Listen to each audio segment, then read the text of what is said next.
quête de sens. Une émission produite par Radio Notre-Dame et diffusée également par RCF. Marie-Ange de Montesquieu. Saviez-vous que pendant la grossesse, la future maman partage presque tout avec son bébé, des nutriments, de l'oxygène, mais selon des études récentes, le fœtus peut aussi partager ses propres cellules avec sa mère. Certaines circuleraient dans le sang de la maman et se logeraient dans ses tissus. Des organes de la maman comme les poumons, le cœur ou encore son cerveau pourraient alors abriter les cellules du bébé, parfois pendant des décennies. Alors ce phénomène appelé microchimérisme fœtal est connu depuis plus d'un siècle. Mais au-delà de cette donnée physiologique, au-delà du sujet bien connu de l'attachement mère-enfant, le lien maternel a-t-il au fond un impact tout au long de notre vie ? Je vous propose, alors peut-être pas d'y répondre en 52 minutes, mais d'explorer cette question passionnante avec mes trois invités du jour. Et j'ai la joie de recevoir Maxime Revert. Bonjour Maxime. Bonjour. Ravi de vous recevoir dans cette émission. Je suis enchanté d'être avec vous. Écoutez, vous qui avez enseigné à l'École normale supérieure de Lyon, on peut le préciser, vous êtes écrivain, historien de la philosophie. On ne vous croise pas tous les jours des historiens de la philosophie. Une discipline à part entière, c'est ça Maxime, hein, l'histoire de la philosophie ? On peut dire qu'en France, presque tout ce qui se fait sous le nom de philosophie, c'est de l'histoire de la philosophie. Oui, c'est pour ça que ça m'étonne ce terme, mais voilà, j'apprends quelque chose aujourd'hui. Vous avez publié plusieurs ouvrages, notamment Clan Spinoza, qui était paru chez Flammarion et toujours chez le même éditeur. Voilà un ouvrage étonnant. Parler avec sa mère. Écoutez, vous allez nous expliquer comment vous est venue cette idée d'écrire ce livre consacré à votre rapport avec votre maman, mais surtout sur tous les rapports qu'on entretient, que ce soit homme ou femme, avec sa maman, avec sa mère, tout au long de la vie. Donc on est bien dans notre sujet. Maxime, avec vous. Profondément, puisqu'en fait c'est une étude sur les interactions entre les mamans et les enfants à tous les âges de la vie. Donc on n'est pas seulement sur la maternité et le petit enfant, on est aussi sur les rapports avec la famille au sens large, qui en fait fait circuler ce que j'appelle une qualité de présence maternelle, et puis ensuite sur ce que nous apprennent les vieilles mères. Ah, c'est beau ce que vous dites, c'est très poétique. Ça nous rassure au milieu de ce climat anxiogène, la surcharge mentale des mamans, le truc, les injonctions, vous voyez ce que je veux dire. Nous sommes également en compagnie de Laetitia Lambert. Bonjour Laetitia. Bonjour. Ravie de vous revoir dans cette émission Quête de Sens. Vous êtes scénariste, réalisatrice, vous avez réalisé plusieurs courts-métrages, des documentaires dont Naissance des parents, Nos familles, nos liens. Et puis, on peut mentionner évidemment le dernier ouvrage, L'instinct maternel. Boum, également dans notre sujet, en plein cœur chez Mazarine. Et enfin, nous sommes en lien et en ligne avec vous, Virginie Maiglet. Bonjour Virginie. Bonjour Marie-Ange. Bonjour Marie-Ange. Un bonheur d'être avec vous. Écoutez, bonne année Virginie, puisque on s'était quitté l'année dernière. Bonne année aussi à Laetitia. Et puis à Maxime Tocognier. C'est fini, mais c'est pas grave, on le dit encore.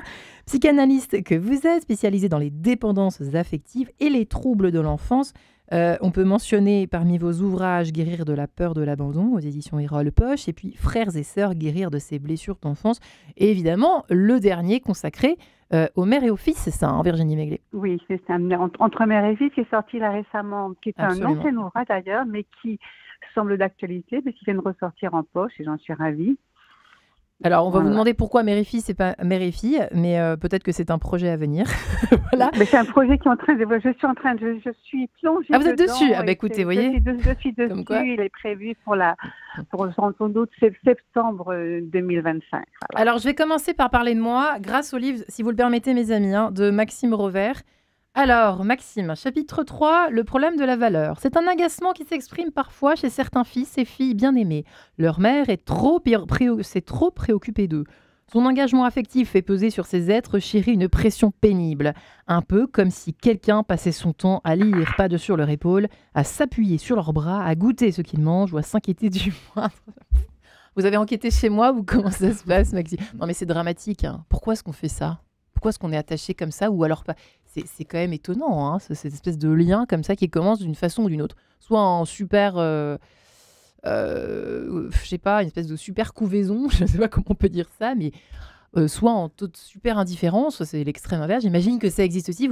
On va en parler aujourd'hui, explorer ce sujet du lien maternel, quel qu'il soit au fond, qu'il soit distant ou super fusionnel, quoi. Alors, tous les liens maternels se ressemblent pas. Là, dans l'extrait que vous avez lu, ce que j'essaie de décrire, c'est plutôt une mère intrusive. Et ce que montre un peu d'analyse, un peu d'étude, c'est que les mères intrusives ne sont pas intrusives parce qu'elles sont attachées à leur enfant.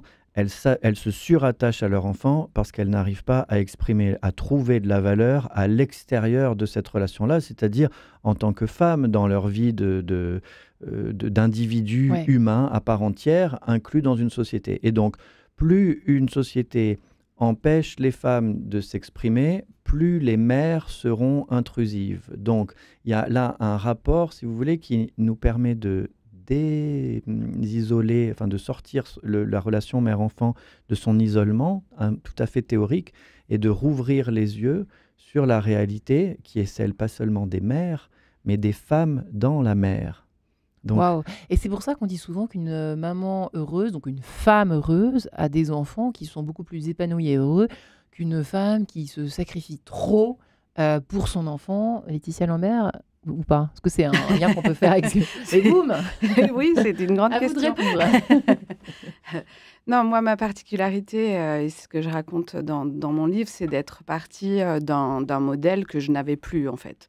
Et de voir comme une mère absente, puisque je l'avais perdue, rester malgré tout mon point de départ, enfin. C'est-à-dire, et qu'elle était d'autant plus idéalisée qu'elle n'était plus là.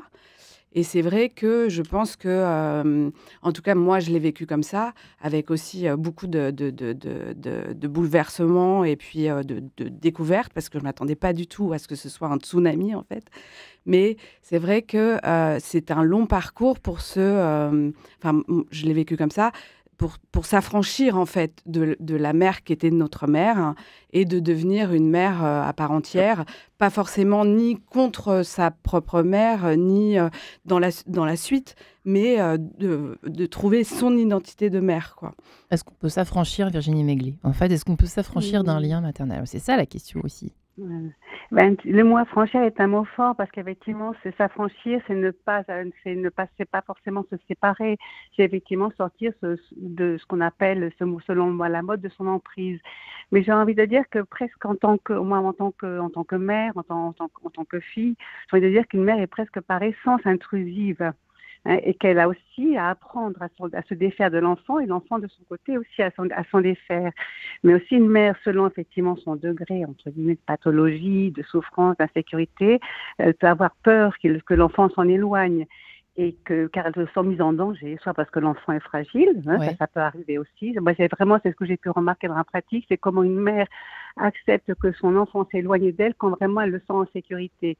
Mais si elle-même, elle est trop souffrante, elle entretiendra la pathologie, le lien pathologique, presque au sens étymologique, je dirais pathologique, c'est la logique de la passion. Et donc, à ce moment-là, c'est à l'enfant lui-même de faire ce travail d'affranchissement, qui lui permettra par ailleurs de reconnaître sa mère. Aussi, c'est pas un désaveu maternel, c'est sortir, c'est se désenclaver de la souffrance maternelle. Maxime, alors je suis désolée de ce côté décousu, mais est-ce que vous pouvez nous raconter, parce que je trouve ça assez amusant de faire partager à nos auditeurs l'origine de cet ouvrage, Parler avec sa mère. C'est un moment d'incompréhension, c'est ça, avec votre maman qui fut à l'origine de ce livre? Oui, je vais vous raconter ça dans la perspective de ce qui vient d'être dit, c'est-à-dire qu'au fond, la différence d'une approche philosophique, c'est qu'on ne pathologise pas. Ça veut dire que moi, je n'ai pas de reproches particuliers à faire à ma mère, et tous ceux qui ont des reproches très amers, qui ont eu des mères très difficiles, en fait, gagneraient à examiner la question maternelle non plus à partir de l'individu seulement. Oui, il y a une maman là qui a peut-être été défaillante sur des points cruciaux pour eux, mais en fait, penser à cette question du rapport à la mère d'une manière plus large, et c'est ce que propose mon livre. Alors, pourquoi est-ce que j'en suis arrivé à l'écrire ? Je suis allé voir une conférence sur les abeilles, donc une conférence qui soulignait les dangers de la disparition des abeilles pour l'ensemble du système terrestre. Et puis, en sortant, ma mère m'a appelé au téléphone. Alors, j'ai pris l'appel, puis on a eu une conversation. Et j'ai eu le sentiment de ne pas être entendu, pas être écouté. Enfin, je lui raconte quelque chose et en fait, ma mère, il ne comprend rien. Donc, je raccroche un peu déçu. Alors, vous imaginez, j'avais déjà l'angoisse de la disparition des abeilles. Là, maintenant, je me sens incompris par ma mère. Donc, je rentre chez moi quand même un petit peu désespéré. Et je m'assieds dans le canapé et je me dis, il y a un lien. Il y a un lien entre le fait que nous soyons devenus incapables de prendre soin de notre écosystème et la difficulté de converser, communiquer avec sa mère. Et pendant plusieurs jours, j'ai cherché ce lien. Quel est le lien entre les abeilles et ma maman ? Et j'ai fini par le trouver. Ce lien, c'est la notion de système. Si on vous parle d'écosystème, vous imaginez tout de suite des choses de très grande échelle, le rapport des arbres et des nuages, les océans, etc. Oui, mais sauf que le premier système auquel vous appartenez, celui dont vous êtes le plus familier, la plus familière, c'est celui qu'on appelle la famille. Et au cœur de la famille, en fait, la mère, parce que c'est à partir de l'attachement et de l'appartenance physique, au départ, entre la génitrice et son enfant, que se construit ce système d'intimité qu'on appelle une famille. Alors, examinez cette question-là, pas du tout du point de vue de la pathologie et de ce qui, mais plutôt de ce qui dysfonctionne par définition, pas parce que c'est une maladie, pas parce qu'on est fou ou qu'on est folle, mais justement parce qu'en fait, il y a des mouvements là qui créent des turbulences et que ces turbulences sont ceux qui nous font vivre et qui demandent à être navigués. Vous dites en gros qu'il faut être OK avec toutes ces choses qu'on pathologie, c'est-à-dire par exemple soit la mère qu'on vient d'évoquer, la mère qui couvre trop, la mère abandonnique, la mère, je sais pas, narcissique, tout c'est ça ou pas ? Oui, c'est-à-dire qu'on est pris entre soit accepter, soit dénoncé comme anormal, inacceptable, scandaleux. Il y a des choses scandaleuses, bien sûr. Mais la question, c'est de dire quelle est la juste distance à établir avec les individus qui nous font du mal ou qui nous font du bien, d'ailleurs. De toute façon, il y aura de la distance. Et comment soi-même revoir ses relations, par exemple avec sa mère, à partir d'une approche qui serait un petit peu moins centrée sur la personne de la maman. C'est drôle parce que j'ai l'impression que plus on écoute Maxime, Virginie Megler, je ne sais pas pourquoi, mais ça pousse à se déculpabiliser quand même pas mal, je ne sais pas. En tout cas, moi, ça me fait du bien de vous entendre, Maxime. Virginie Megler. Moi, je pense que la culpabilité, elle est vraiment en lien avec la souffrance et que ce qui se passe, quand je dis pathologie, moi, je ne parle pas de psychopathologie grave, je dirais presque que c'est lors de la passion. C'est vrai qu'il y a une relation passionnelle forcément avec sa mère et que la mère, je dirais presque, est passion. Alors qu'en effet, arriver à remplacer la culpabilité par la responsabilité, d'une part, et que sachant que la culpabilité, elle est souvent en lien avec la souffrance. C'est pour ça que moi, je me dis, écoutez la souffrance, parce que quand on ne se comprend pas, ce n'est pas, disons, contradictoire avec la notion de système. Au contraire, c'est même, je dirais presque, c'est aussi un système qui risque de nous culpabiliser. Alors qu'en effet, on a en nous vraiment les moyens je dirais presque, moi j'aime bien dire, d'accomplir la naissance que nos parents ont initiée pour effectivement sortir d'un système de souffrance. Je ne sais pas si je suis claire, mais disons que je ne suis pas du tout... en tout cas, je pense que c'est important, par exemple, quand vous parlez de culpabilité, c'est que c'est une tendance naturelle. Donc, ce n'est pas aller dans le sens de la culpabilisation, c'est comment donner à chacun les forces pour pouvoir, en effet, avoir suffisamment de distance et éventuellement imaginer un dialogue possible avec sa mère. Vous voyez comme quoi la philosophie et la psychanalyse, parfois, peuvent être copines. Bien sûr, et puis ça a été très bien dit, parce qu'en fait, c'est vrai que quand on parle de la famille, on se dit, oui, mais moi, ma famille, elle est dysfonctionnelle. Non, dans la famille, circule du désamour, c'est l'une des fonctions de la famille, justement, de faire en sorte que les souffrances ne soient pas vécues de manière trop isolée, mais que chacun puisse, en prenant sa part, aider les autres à traverser les grandes difficultés qui sont parfois celles de la vie, y compris pour des drames qui ont lieu à l'intérieur de la famille. Je pense à l'inceste, je pense à des choses comme ça très graves. Et quand c'est moins grave, eh bien, en réalité, il y a malgré tout du désamour qui circule. Et c'est justement en manifestant ce que j'appelle la qualité de présence maternelle, sans nécessairement l'attente de quelqu'un d'autre, même quand on est un homme. Manifester une qualité de présence maternelle, c'est quand il y a quelqu'un qui tombe, le relever, quand il y a quelqu'un qui s'inquiète, le rassurer, quand il y a quelqu'un qui est triste, l'apaiser. Et donc, c'est par cette qualité de présence-là qu'on fait évoluer les choses. Le lien maternel a-t-il un impact tout au long de notre vie, Laetitia Lambert? S'il fallait répondre à cette question. Alors, peut-être que vous avez une réaction à apporter à ce qui a été dit, pardon. Parce que... Non, moi, ce que j'entendais aussi et sur lequel j'avais envie de réagir, c'est qu'est-ce que ça serait, au fond, en tant que mère, de courir après l'idée de la mère parfaite ou de la mère...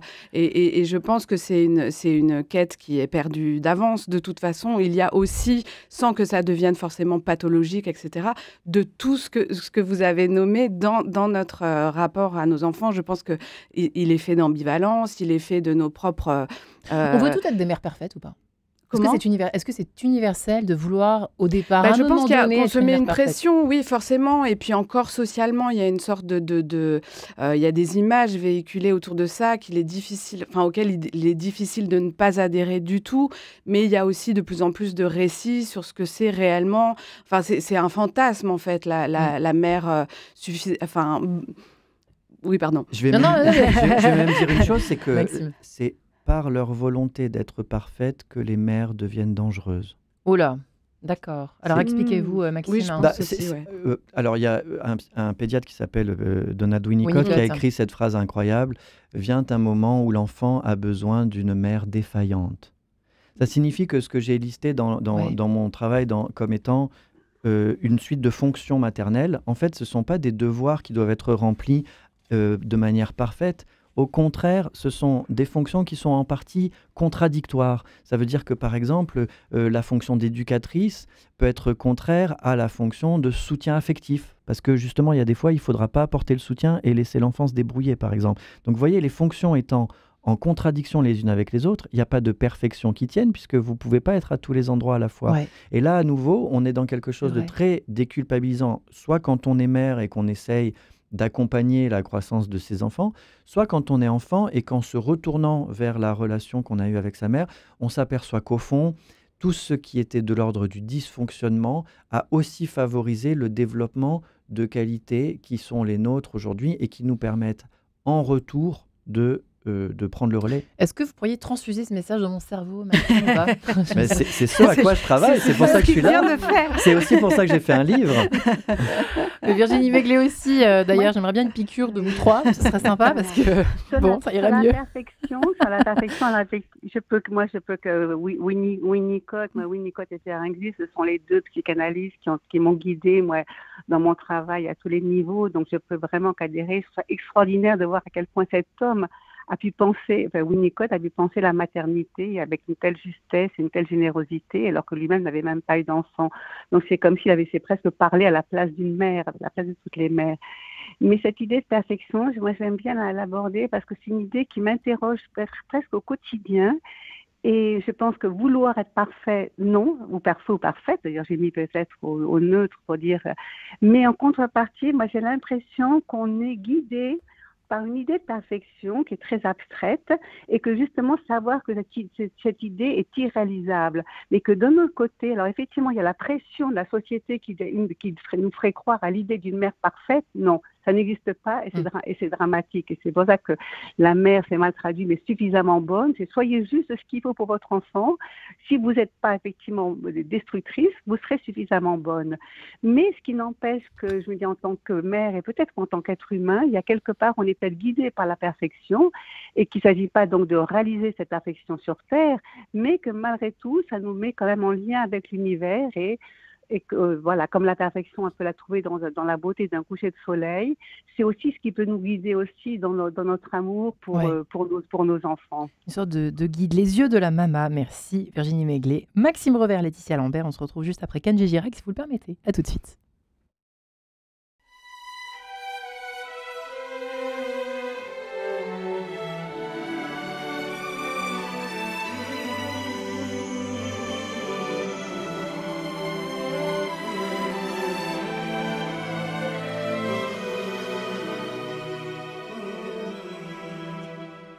Quand j'ai froid, elle se fait lumière, comme un soleil dans l'existence. Quand j'ai mal, elle se fait prière, elle me dit tout dans un silence. Quand je souffre, elle souffre avec moi. Quand je ris, elle rit aux éclats. Mes chansons sont souvent pour elle, elle sera toujours ma merveille. Quand je ne suis pas à la hauteur, elle m'élève plus haut que le ciel. Elle est la splendeur des splendeurs, elle est la sève, elle est le miel. C'est son sang qui coule dans mes veines, et des souvenirs par centaines berce mon cœur de 1000 étoiles. Elle est ma quête, elle est mon Graal. Oh mon Dieu, laissez-les-moi, les beaux yeux de la maman. Enlevez-moi même tout le reste, mais pas la douceur de ses gestes. Elle m'a porté avant le monde, elle me porte encore chaque seconde. Elle m'emportera avec elle je lui serai toujours fidèle.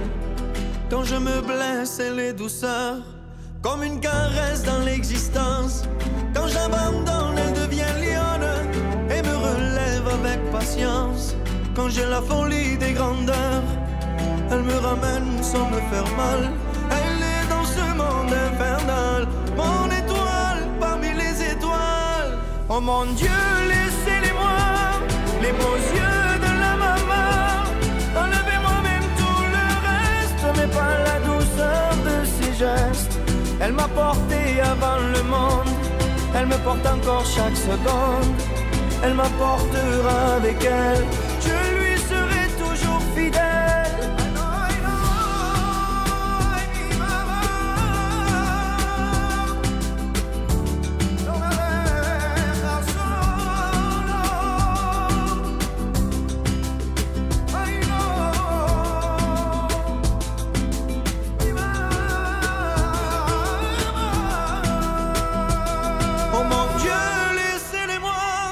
Les beaux yeux de la maman, enlevez-moi même tout le reste, mais pas la douceur de ses gestes.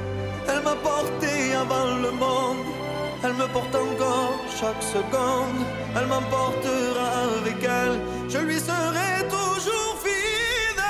Oh mon Dieu, laissez-les-moi, les beaux yeux de la maman. Enlevez-moi même tout le reste, mais pas la douceur de ses gestes. Elle m'a porté avant le monde, elle me porte encore chaque seconde. Elle m'emportera avec elle, je lui serai toujours fidèle.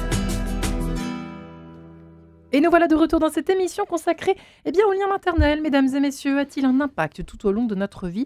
Nous cherchons, nous creusons, nous analysons, nous décryptons avec mes 3 invités du jour qui sont Virginie Maiglet en ligne avec nous, entre Mère et Fils, l'ouvrage qui est complètement en lien direct avec cette émission du jour, ouvrage qui a été réédité, si je ne me trompe pas, chère Virginie. On peut également mentionner Frères et Sœurs, guérir de ses blessures d'enfance, et bien sûr, l'universel guérir de la peur de l'abandon chez Erol Poche. Merci également à Maxime Rovert, qui est ici avec nous et avec son livre « Parler avec sa mère » aux éditions Flammarion, lui qui est écrivain et historien de la philosophie, et enfin Laetitia Lambert, qui a écrit « L'instinct maternel » chez Mazarine, et qui a consacré de nombreux documentaires, en tout cas qui est passionné par ce lien, ce système, comme le disait Maxime, qu'est la famille, ce premier système. Alors, vous étiez en train de nous faire l'émission. On dirait que vous étiez assez d'accord avec ce qui avait été dit. Oui, je trouvais ça intéressant, ce que disait Maxime, et qui est peu entendu, en fait, en ce moment, sur la notion que aussi nos fragilités, sans qu'elles soient forcément pathologiques, etc., font partie du lien à nos enfants et qui vont aussi se construire, pas que sur ce qu'on arriverait à faire idéalement de manière parfaite. On parlait de la perfection. Je pense que, et d'ailleurs, souvent, les enfants nous le renvoient un jour ou l'autre. C'est-à-dire qu'adolescents, ils vont passer par une phase où ils vont nous dire que eux, ils ne vont pas du tout faire comme nous, que tout ce qu'on fait, ce n'est pas du tout ce qu'il fallait faire. Mais on voit bien aussi comme il y a quelque chose vraiment de très vivifiant, enfin, là-dedans, qui est que je pense qu'il faut accepter ça. Il faut accepter que nos enfants nous disent que... Et nous, on a pensé ça aussi vis-à-vis de nos parents. Ouais. On s'est dit, voilà, c'était un modèle, quel qu'il soit. On est parti d'un endroit et on a fait un trajet pour aller à un autre endroit. Et pendant tout ce trajet, on a aussi nous-mêmes bougé. On a évolué, on apprend. On n'est pas le même parent d'un premier qu'un deuxième, qu'un troisième. On va pas être le même parent d'un enfant adolescent que d'un bébé. Il y a vraiment... c'est vrai que j'ai jamais réfléchi à ça. Oui, moi non plus, avant de le vivre. Mais c'est vrai que ça n'est pas du tout les mêmes choses qui sont mises en jeu. Ça ne fait pas appel à nos mêmes... Enfin, voilà, c'est très différent. Alors, j'aimerais bien que l'un... Alors, au moins que vous ayez une réaction à apporter de façon imminente, Maxime Rovert. Mais est-ce que on peut, comment peut-on dire, est-ce que le lien maternel, en gros, notre lien maternel, à chaque individu, est-ce qu'on est conditionné toute notre vie? Est-ce qu'on peut répondre à cette question, à votre avis? Est-ce qu'on est conditionné par le rapport à notre mère, en fait? Alors, d'une certaine manière, on peut dire que oui, au sens où l'identité de l'enfant se construit en partie à partir de l'identité de la mère, ça dans les tout premiers mois. Et je dis oui au sens où la question de savoir ce que nous sommes l'une pour l'autre sera posée sans cesse. C'est-à-dire qu'à chaque fois que vous retrouverez votre mère, évidemment qu'il y a des questions qui se poseront. Évidemment que vous penserez qu'il y a certaines fonctions qui sont terminées, par exemple, je ne sais pas, la gestation, parce que vous savez bien que vous êtes déjà sorti de son ventre, et pourtant, elle va vouloir les réactiver, par exemple, en vous recevant chez elle, dans sa maison. Elle a plus envie d'être dans sa maison avec son enfant que d'aller faire une promenade, je ne sais pas où. Et donc, moi, ce qui m'a intéressé, c'était de me dire, mais au fond, on pense que les fonctions sont caduques, mais est-ce que c'est vrai ? Est-ce que vous n'êtes pas en train de respirer dans une matrice atmosphérique ? Est-ce que si la Terre cessait de produire, vous pourriez vous passer d'une Terre nourricière ?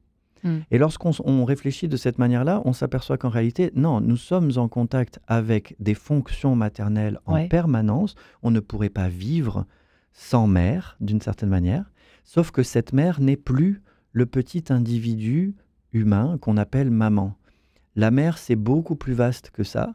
Et donc, c'est avec cette mère-là que j'ai voulu, d'une certaine manière, nous réconcilier, puisque nous sommes en passe de devenir les matricides de cette planète.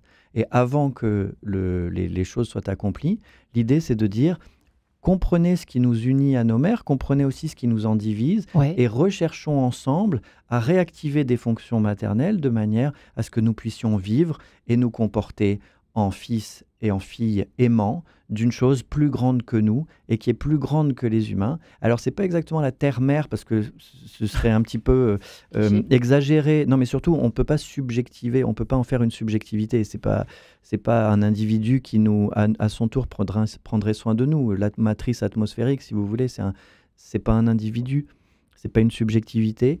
Et pourtant, elle demande aussi à ce qu'on prenne soin d'elle comme elle prend soin de nous. Alors, vous y allez cash, hein, chapitre 4. Sommes-nous en dette pour la vie ? J'ai presque envie de suggérer, de soumettre cette question à Virginie Meclé. Sommes-nous en dette pour la vie, quoi ? Mais cette notion de dette a été beaucoup pensée, justement, par les psychanalystes, à commencer par Freud. Moi, c'est des questions. Disons que pour moi, ce sont des mots qui soulèvent des questions auxquelles on n'aura jamais vraiment de réponse. On va penser la dette et en même temps, la dette, il y a quand même quelque chose un peu de culpabilisant, comme si un peu comme quand les mères, certaines mères, se disent avec tout ce que j'ai fait pour toi, je me suis sacrifiée pour toi, voilà. Et donc tu me dois quelque chose. Non, mais le don, je pense que c'est aussi l'échange. Au plus quand on donne, on reçoit. Ça semble bête à dire, mais moi, je le vis quotidiennement, que quand je me sens mal avec quelque chose dans la vie, je vais donner et je vais recevoir. Et donc, par rapport à notre mère, moi, je me dis que savoir si on est conditionné par elle, je dirais qu'on la porte en nous. On a la présence de notre mère, on a son odeur, on a sa voix, on a sa respiration. On ne s'en rend pas compte comme ça, mais c'est vrai qu'il y a quelque chose comme une empreinte, une empreinte en nous. Ensuite, comment faire pour nous détacher de notre côté, de notre mère, pour ne plus lui en vouloir de quoi que ce soit. C'est là où il s'agit pour nous pour nous, quand je dis nous en tant qu'adulte, en tant qu'enfant, c'est cesser de rester accroché à elle par nos failles, par les failles, par les dons, en disant que tu ne m'as pas donné quelque chose. Et là, c'est non seulement c'est pas nous qui sommes en dette, on pense qu'elle nous devait quelque chose.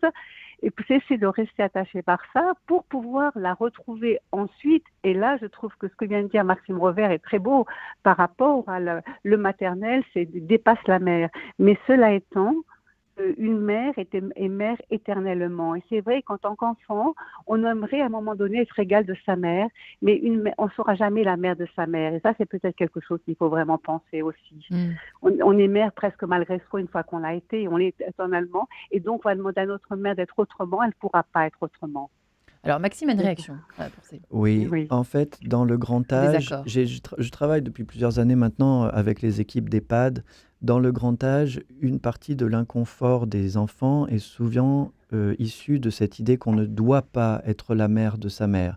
En réalité, le développement de la médecine et de toutes sortes de mécanismes a fait que, aujourd'hui, nos parents vieillissants, et surtout les mères, puisque les femmes ont une durée de vie plus longue que celle des hommes, se trouvent dans des situations d'extrême dépendance qui parfois ressemblent en fait à la petite enfance.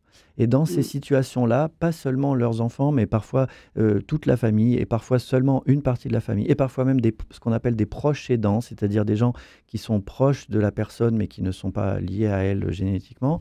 Bref, il y a des fonctions maternelles qui doivent être prises en charge par des gens qui sont des adultes envers d'autres adultes qui rentrent dans le grand âge avec peut-être des maladies neurodégénératives comme Alzheimer, etc.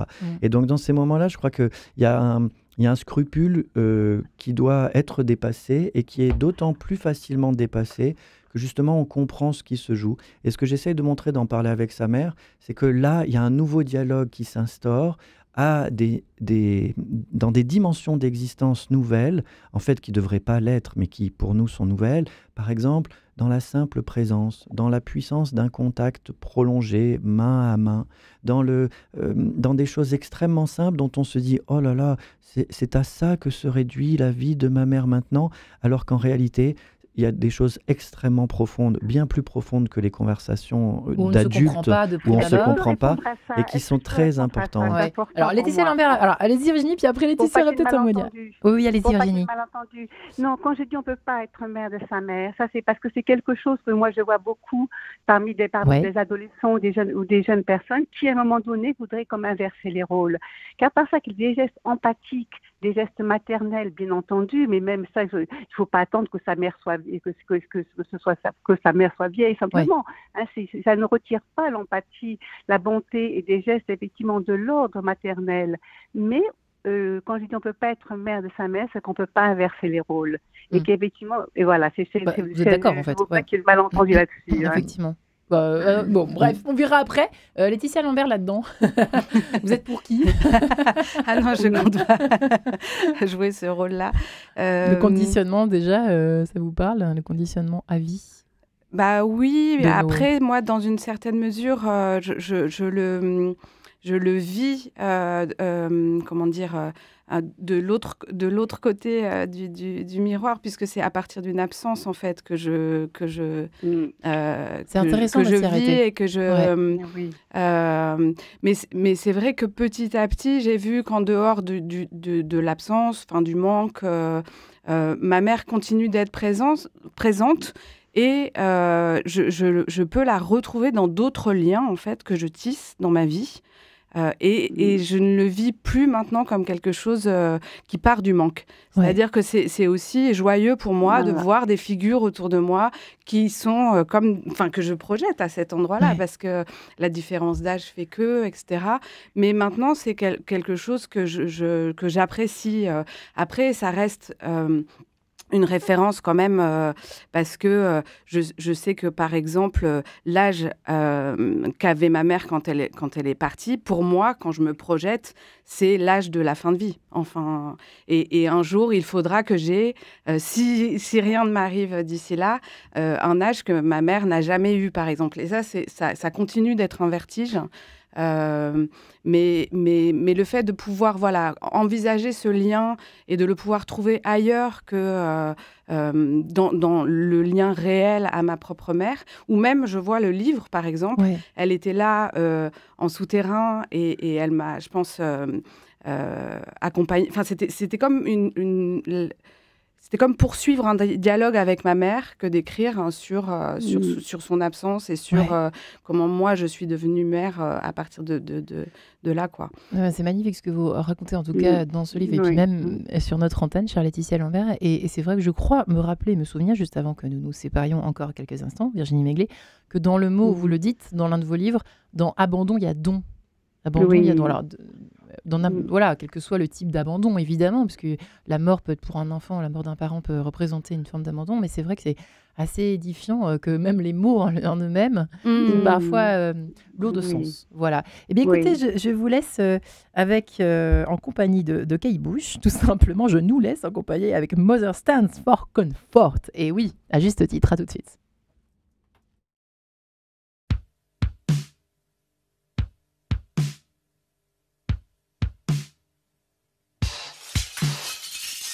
She knows that I've been doing something wrong.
Nous parlons des mamans aujourd'hui. Le lien maternel a-t-il un impact tout au long de notre vie ? Eh bien, nous posons la question avec 3 invités, Virginie Meglet, Maxime Rovert et Laetitia Lambert. Laetitia Lambert, L'instinct maternel chez Mazarine, c'est son dernier livre. Maxime Rovert, Parler avec sa mère chez Flammarion. Et puis, mère et fils, entre mère et fils, c'est une drôle de relation fascinante, passionnante, qui crée aussi quelques différentes visions des choses. Et c'est ça que nous aimons bien aussi dans cette émission, que les invités ne soient pas forcément d'accord sur absolument tout. N'est-ce pas, Virginie, Maxime et Laetitia ? Effectivement, j'évoquais avec vous, alors on va donner des clés à nos auditeurs qui brûlent d'impatience de les entendre, si vous le permettez, chers invités du jour. C'est vrai que je me permettais de vous dire, Laetitia, Laetitia d'une même maman qui aurait eu le même destin d'une maman qui les aurait qui serait partie au même âge où vous l'avez perdu, aurait pu avoir des attitudes complètement différentes. Vous en êtes très bien sortis, on peut dire ça comme ça. Vous auriez pu aussi vous en sortir très mal, c'est-à-dire qu'on est conditionné, pour rebondir sur ce qu'on disait avant de nous séparer, c'est vrai que on est peut-être conditionné, mais jusqu'à un certain point en fait. Aussi, on est quand même, heureusement on est quand même suffisamment libre. Oui, absolument. Et puis je pense que, c'est ce qu'on se disait, c'est-à-dire que moi, la décision de faire un enfant, elle était très reliée au départ de ma mère, à la mort de ma mère. Donc, à l'époque, de manière totalement inconsciente, mais je pense que ça faisait partie d'un élan vital, en fait. Et que j'ai écarté cette question, mais qu'elle est réapparue dès que j'ai eu ma fille dans les bras et dès que j'ai souhaité, en fait, questionner ma mère et sur quelle mère elle avait été, comment elle avait vécu ça, etc. Et je n'avais pas ces réponses. Donc, effectivement, je suis passée par une phase très, très difficile, une sorte de tsunami, en fait. Mais ça a été aussi l'occasion de soulever des questions. Vous l'avez détesté pendant le tsunami ? Non, détesté, non, je crois pas. Mais par contre, je lui en voulais de ne plus être là. Je m'en voulais aussi de ne pas lui avoir posé certaines questions auxquelles j'aurais aimé avoir des réponses. Et je savais que j'allais devoir faire avec des suppositions, avec des... Mais ce tsunami, ça a été aussi l'occasion de questionner des choses que je ne regrette pas du tout d'avoir questionné. Oui, vous disiez, et la mère que je suis devenue, elle est constituée aussi de ce que cette absence et de ce que ces questions m'ont amené à aller regarder à des endroits où j'aurais peut-être pas été regardée si j'avais ma mère et si j'avais vécu les choses plus simplement, on va dire. Au fond, vous ne regrettez pas le cheminement, vous regrettez la souffrance évidemment générée. Absolument. Mais oui. Maxime Rovert, ça vous inspire quoi ce témoignage par exemple ? C'est très beau parce que moi, d'en parler avec sa mère, j'ai fait un chapitre qui s'appelle « Où vont les mères quand elles meurent ?» Elles vont pas au même endroit que les autres. En fait, si, on y va tous, mais en tant que mère, c'est-à-dire qu'au fond, toutes les difficultés dans la transmission et même dans le fait de faire face à l'existence se transmettent d'une génération à l'autre. Il ne vous est pas échappé que l'espèce humaine se reproduit et donc que la vie d'une génération à l'autre fait des variations. Et des variations. Oui, c'est-à-dire il y a des thèmes et des variations, c'est ça que vous voulez dire ? Exactement. Je m'appuie sur Darwin qui explique en fait l'avantage du point de vue de l'espèce de la mort. Et la mort, ça permet en fait d'éviter à un individu qui recevrait des blessures à terme de devenir totalement impuissant s'il continuait à vivre. Il vivrait une vie d'enfer, quoi. Et donc, explique Darwin, l'espèce évacue l'individu, c'est-à-dire le fait mourir pour justement régénérer par la reproduction sexuée et repartir sur un individu nouveau qui va en prendre le relais. Et de ce point de vue, à nouveau, on retrouve l'idée qu'on peut être mère non seulement de sa mère, mais aussi de n'importe qui, puisqu'en fait, où vont les mères quand elles meurent ? La réponse, c'est qu'elles vont dans les corps de tous les autres vivants, et que donc, partout où vous voyez quelqu'un en difficulté, si vous êtes en position de l'aider, eh bien là, à nouveau, vous réactivez. C'est ça le monument dont parlait Roland Barthes dans son journal de deuil. Roland Barthes venait de perdre sa mère, et il se pose la question, comment faire un monument à celle qui m'a tant apporté ? Et effectivement, il voit bien que le monument tel qu'on le fait dans les cimetières ne suffit pas et qu'il doit être, dit-il, actif. Actif, c'est-à-dire qu'au fond, d'une certaine manière, on peut dire deux choses. On ne perd jamais sa mère. on peut simplement perdre l'individu qui jouait le rôle de la mère. Et non seulement ça, mais en plus, on ne peut pas le perdre, puisque tant qu'on est en vie, elle est en nous, d'une certaine façon. Et quand on n'arrive pas à l'aimer, Virginie Megler, comment fait-on ? C'est toute la difficulté, c'est vraiment quelque chose que moi j'ai pu vivre à différents niveaux, et qu'en fait, ne pas aimer sa mère, c'est ne pas être accroché à elle par la détestation, par la haine. Ça, je pense que c'est vraiment important. Ça veut dire aussi qu'elle nous a transmis suffisamment de vie pour pouvoir nous prendre en main aussi par ailleurs. Et moi, je vois à quel point des personnes, effectivement, sont tellement dans la souffrance qu'elles vont rester accrochées par la détestation. Elles ne peuvent pas faire autrement. Et c'est un peu pour beaucoup ça de femmes, peut-être plus de femmes que d'hommes, j'ai l'impression, de filles que de fils. Et là, vous soulevez quelque chose en écoutant, et je trouve que c'est vraiment passionnant tout ce qui est dit. Il y a quand même, je pense, une différence entre une fille et un garçon, entre un homme et une femme, effectivement, dans leur lien avec la mère, ne serait-ce que parce que quand la femme devient mère à son tour, elle éprouve ce que sa mère a vécu et elle le voit sous un autre jour. C'est vrai que c'est vraiment comment. Je pense que là où on est semblable, je ne le sais pas. C'est jamais que des hypothèses. Je pense qu'on peut pas prétendre savoir tout là-dedans. Mais là, effectivement, il y a quelque chose de semblable. C'est qu'effectivement, on porte notre mère en nous, alors que c'est elle qui nous a portés, et qu'on en garde l'empreinte, et effectivement, qu'on le retrouve avec cette image de la mère, de la terre-mère. Mais que là où effectivement où on va différer de la même façon que du coup je me coupe moi-même pour revenir à la question que vous posiez par rapport à la haine. Moi j'ai pu constater dans ma pratique effectivement que la haine des filles n'est pas par rapport à une mère. La haine, c'est un mot que je n'aime pas, mais pour dire vite, n'est pas la même que celle des garçons. C'est que pour un garçon, il est déjà différent de sa mère. La difficulté, c'est de ne pas devenir comme elle, parce que c'est comme ça, tandis que la fille, un jour, devient comme elle. Et là où on va détester sa mère, tant qu'on déteste sa mère, on se déteste soi-même. Donc, à un moment donné, c'est arriver à se dire, de cesser la haine pour devenir soi et apprendre à s'aimer soi-même, même si nous n'avons pas reçu de l'amour de notre mère. Parce que ça, c'est vrai aussi qu'il y a des mères qui sont vraiment mauvaises avec leurs enfants. Ça, c'est très triste, mais c'est vrai, oui. Ouais. Laetitia, vous êtes d'accord ou pas avec ce que vient d'évoquer Virginie, à la lumière peut-être de votre propre parcours de vie ? Oui.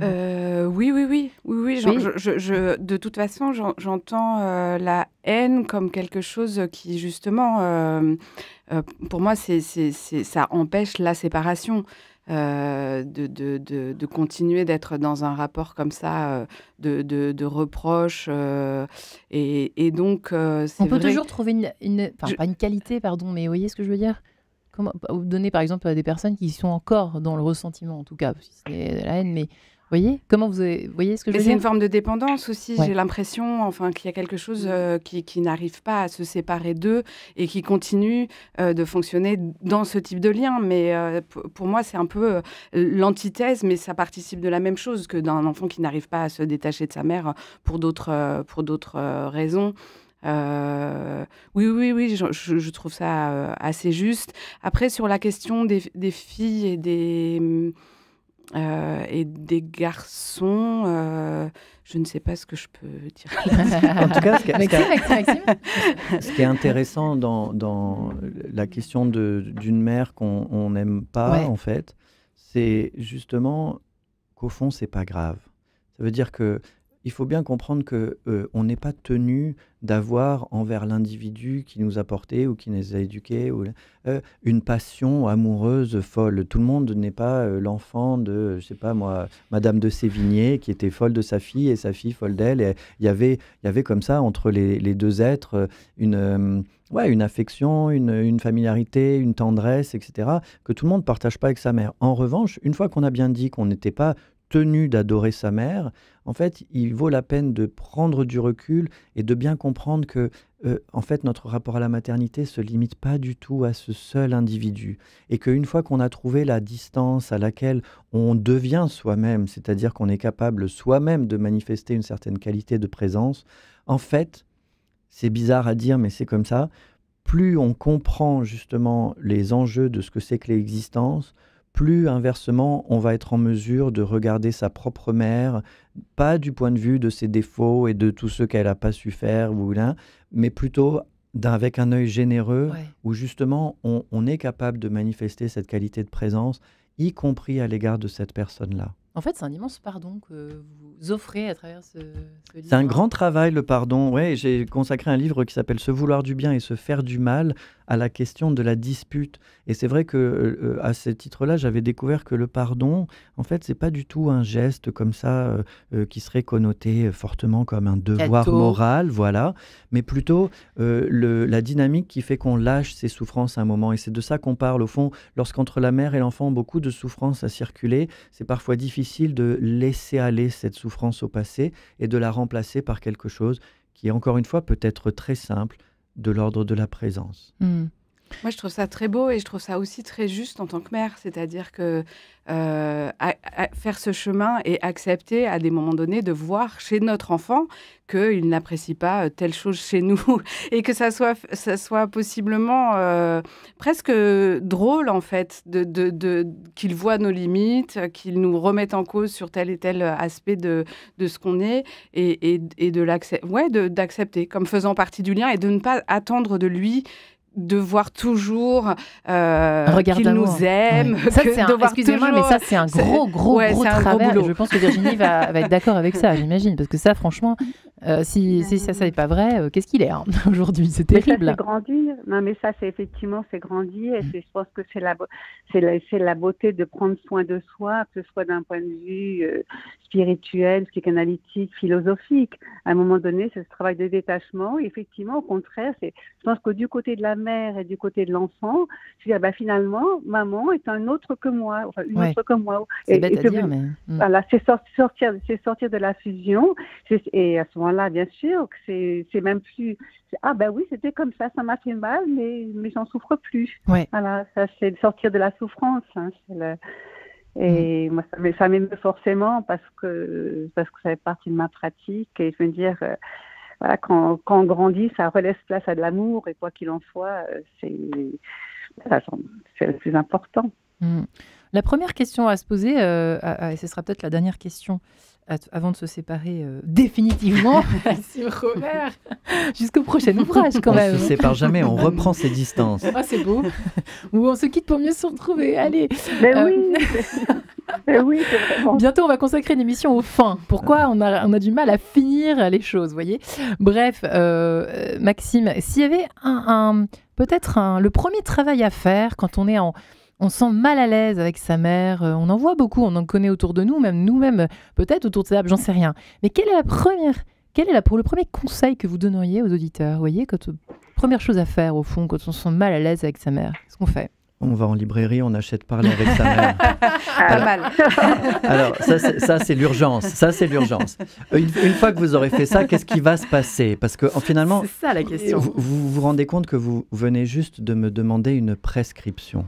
Et ça, c'est ce qu'un philosophe ne fait pas. Jamais. Je ne vais pas vous dire quoi faire. Moi, je suis d'accord. À la limite, je peux vous dire d'acheter mon livre parce que ça m'intéresse, ça me rapportera quelques sous. Mais par contre, l'important, c'est que ça fasse passer un message. Et ce message, au fond, qui est le message de ce livre, c'est celui qui consiste à accepter que le lien avec nos mères ne concerne pas que des individus, qu'il engage notre rapport à l'existence, que ce rapport, en fait, on le redéfinit pas à pas, que c'est un travail qui prend une vie et peut-être même plusieurs, et donc il n'y a pas à ni le pathologiser ni le dramatiser, mais peut-être à l'explorer avec le maximum de générosité et de curiosité. Je vous remercie Maxime Revers, je vous remercie infiniment également Virginie Meglet et Laetitia Lambert, et puis bon anniversaire à Enquête de Sens, en tout cas à moi d'Enquête de Sens, puisque je suis arrivée le 10 février 2019, ça restera gravé dans ma mémoire. Merci à tous les messages. Joyeux anniversaire. Bon anniversaire, Marion.